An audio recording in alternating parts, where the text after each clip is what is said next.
Je m'appelle Gilles Dalloeg, j'ai 40 ans. Je suis le fondateur et directeur artistique de Kitsune et de la marque Maison Kitsune. Et DJ de temps en temps.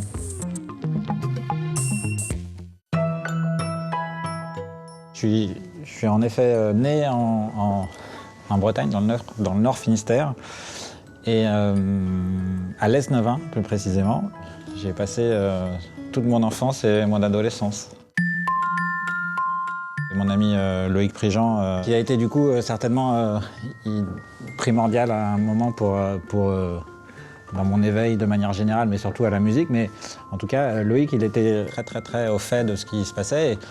Et notamment de toute la scène anglo-saxonne. On faisait même un fanzine, on avait une émission de radio, enfin plein de choses comme ça. Kitsune est certainement très inspiré de ça, de cette époque, de The Smiths, de P. Mondays, des Stone Roses, Charlatan, tous ces bands qu'on écoutait avec Loïc ou quand on était au lycée, bien sûr. Je ne sais pas d'où est sorti ça, mais je me suis pris d'entreprendre d'ouvrir une boutique de disques à Paris, mais très tôt. Je devais avoir 20 ans, quelque chose comme ça, et d'importer des disques vinyles pour les DJ, voilà. En regardant un peu en arrière, en effet, c'était certainement une prise de risque de venir ouvrir une boutique dans une rue que je connaissais pas, dans un monde que je connaissais pas forcément, mais bon. Autant la boutique n'a pas été très... économiquement, ça n'a pas été d'une rentabilité folle, mais en tout cas, ça m'a permis d'apprendre beaucoup de choses, de rencontrer des gens et de trouver aussi ce que j'avais envie de faire. Et j'y ai rencontré Masaya, du coup, qui lui venait avec son petit Vespa customisé. Il venait dans l'ambiance de la rue Bailleul.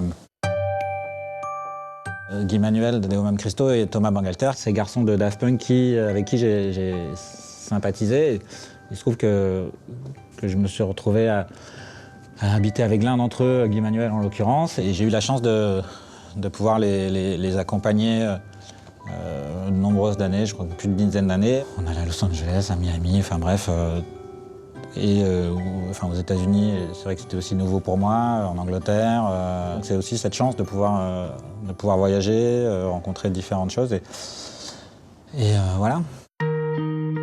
Daft Punk produisait ce film Interstellar 555 qui était une vidéo partie de l'album Discovery. Daft Punk produisait ce film au Japon et je me rappelais de Masaya qui était japonais, habitait à Paris mais qui parlait bien français de ça et qu'on a appelé pour nous accompagner au Japon pour justement être un peu notre interface. On a plus sympathisé Masaya et moi, on faisait toutes les boutiques, on était à fond et voilà, et de fil en aiguille a germé l'idée de vouloir faire quelque chose ensemble, quelque chose d'un peu unique, de faire ce que je savais faire, c'est-à-dire aussi faire un label de disques et en même temps apprendre à faire une marque d'événements. Sur le label de musique, ce qui était très visible au début, ou plutôt le plus visible en tout cas de Kitsune, c'était nos compilations Kitsune Maison, où on réunissait plein d'artistes différents, qu'on a été les premiers peut-être à mettre en avant. Et voilà, donc de fil en aiguille aussi, ça a créé de la confiance avec les fans de musique et voilà, tout le métier du disque pour faire ensuite des singles d'artistes qui pour certains ont très marché, comme La Roue, Klaxon. Et on continue à faire toujours la même chose. Sauf que l'expérience qu'on a aujourd'hui nous permet de garder certains de nos artistes, comme Tudor Cinema Club, qui devient voilà, où on fait presque 1 million d'albums, du premier album dans le monde. Enfin, dur que l'idée de départ de faire un label de disques aujourd'hui fonctionne et ça marche. Et, notre marché principal à nous, c'est l'Angleterre. Voilà, donc on a beaucoup de projets anglo-saxons. Et ensuite le Japon, la France, bien sûr, l'Allemagne. Et on est en train d'ouvrir un bureau là en ce moment. Enfin, on travaillait déjà aux États-Unis, mais on est en train d'ouvrir notre propre bureau pour la musique à New York. Et dans le même temps, aussi, on travaillait à développer la ligne d'événements et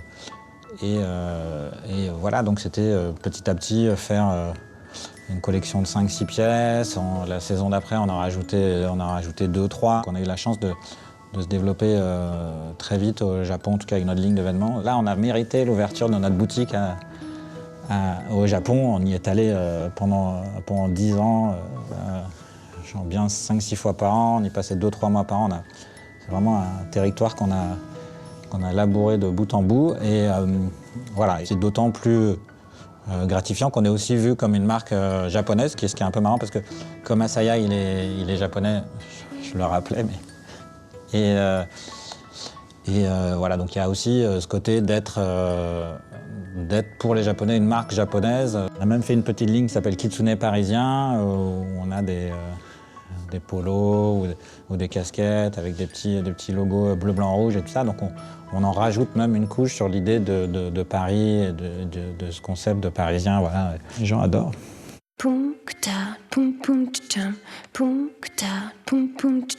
Petit à petit, bon an, mal an, voilà, en travaillant, en faisant les propositions qui fonctionnent et tout ça, c'est vrai qu'avec le temps, on nous donne plus de crédit, on y arrive.